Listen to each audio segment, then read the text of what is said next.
This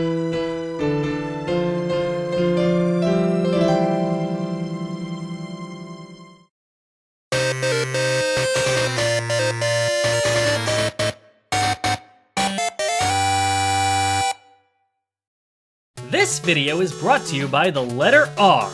R, it's the 18th one. Remember Megaman Bass? It was released on the SNES in 1998 for some reason, didn't leave Japan until the screen crunch-ridden GBA port, and overall, looked damn good for the hardware it was on. I can't stand this game thanks to its obnoxious level design, bosses that will utterly flatten you if you don't know what their weaknesses, and this asshole! I played this game twice for Smash Team Games, and I never want to play it again. This boss! Oh no. Yeah, no, this boss is ass. The idea was solid though, especially with how wonderfully Bass controlled in that game. It was just executed poorly, so Capcom decided to try again, only... no, they didn't. Megaman Bass had a sequel released on the world's greatest MacGuffin, the WonderSwan. The WonderSwan was made by Bandai and released exclusively in Japan in 1999. I imagine it wasn't released overseas because they knew quite well in advance it wouldn't do well. To this day, Nintendo is still the only manufacturer to release a successful handheld, at least as far as the US is concerned. Yeah, the Game Gear and PSP at least put up a little bit of a fight, and don't get me wrong, I like these systems just fine, but public interest in them died off fast over here. God though, just looking at this thing makes me tense up. What's the point of this D-pad in the top corner? How the fuck do they expect you to hold this? It's useless! Get the fuck out! Wait, no. Can't just carelessly toss aside a MacGuffin. Still though, it's quite an odd layout. It was developed by the inventor of Nintendium himself, Gunpei Yokoi, so it's probably durable enough to withstand a fucking supernova. Sadly, the WonderSwan would go on to be the last system Yokoi worked on as he tragically passed away before it was released, and honestly, that just makes Bandai dropping the ball with this all the more depressing. Now, this shouldn't be a very big surprise, but this game is a bit on the expensive side. Honestly, I thought all WonderSwan games would be like that, but to my surprise, the ports of Final Fantasy 1, 2, and 4 all run for dirt cheap. Wait, fuck, I just said that on the internet!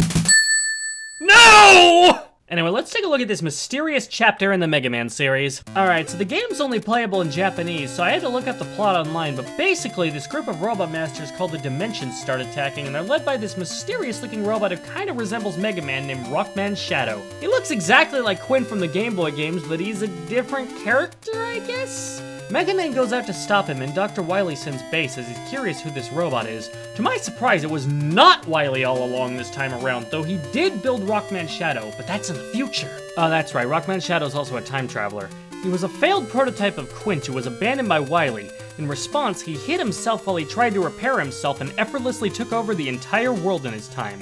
Nothing stood a chance against him, so he went back in time to fight the only two robots capable of putting an end to him, Mega Man and Bass. Whereas Proto Man beats me. It might just be my lack of context towards the actual in-game dialogue, but this story doesn't make a lot of sense to me.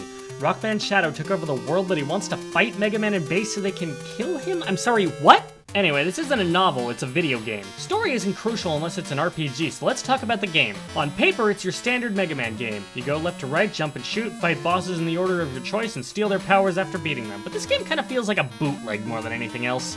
First off, the sprite quality is terrible.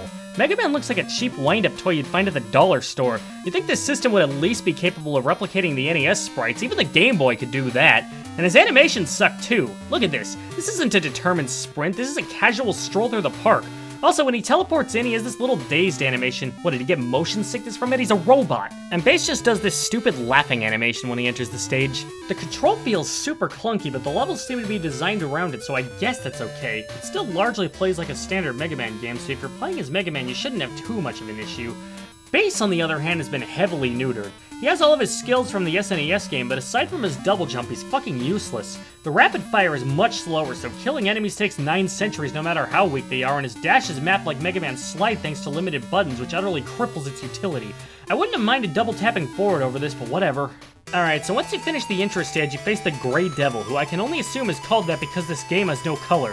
He's tiny, looks pretty dumb, and has a super easy to read pattern. It may take a bit to completely figure it out, but as long as you stay close to him and jump at the right time, he's a total joke. Wait, that was it? No fanfare? The Grey Devil just vanishes and Mega Man just leaves. Huh. Anyway, now that the intro stage is over, we have a stage select screen that looks pretty similar to the one from the SNES game. You can also exit the shop now, but I can hardly tell what some of these items are thanks to the language barrier, and holy shit, everything is so expensive! Look at Dr. Light here, smoking his pipe. Looks like one smug bastard. I gotta say, these Robot Masters look pretty stupid, like they're cheap knockoffs of actual Robot Masters. The art style is mostly to blame for this though, since even Megaman and Bass look a little off. This guy looks extra stupid to me, like even compared to the other ones. Let's see what his deal is. Konro Man? What the fuck is a Konro? Huh, apparently it's a kind of grill used in Japan. I guess that makes him Grill Man. See, but that sounds dumb. And it's not just him, most of the Robot Masters have very distinctly Japanese names. Guess they knew nobody outside Japan would be playing it and decided to roll with it. Oh, hey, that's just Groundman's theme from the SNES game.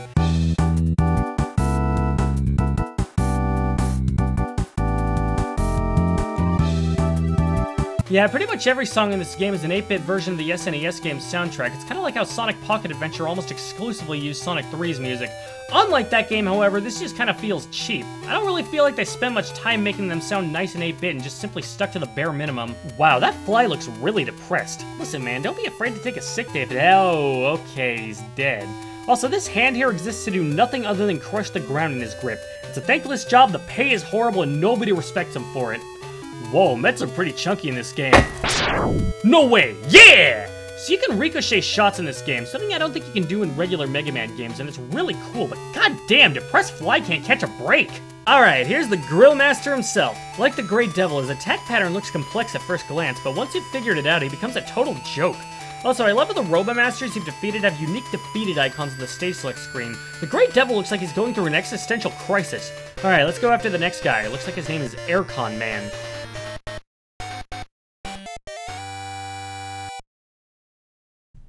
What's this message about? Is there an error or something? Well, I might as well press start and continue. Oh god, that's disgusting! So that's what the upper D-pad is for. You're supposed to hold the WonderSwan on its side for the stage for no other reason than the fact that it's possible. Problem is, there's no capture device for a WonderSwan, so I had to use an emulator to record this, and the emulator isn't properly optimized, so I have to play it like this. Ugh! And this is also while adjusting to an unorthodox control scheme because keyboard controls! Oh god, this jump would be a piece of cake normally, but the horrible controls and perspective are making me tense up at the sight of it. Okay, I can do it. Oh, come on! That was a cheap shot! This is extra stressful.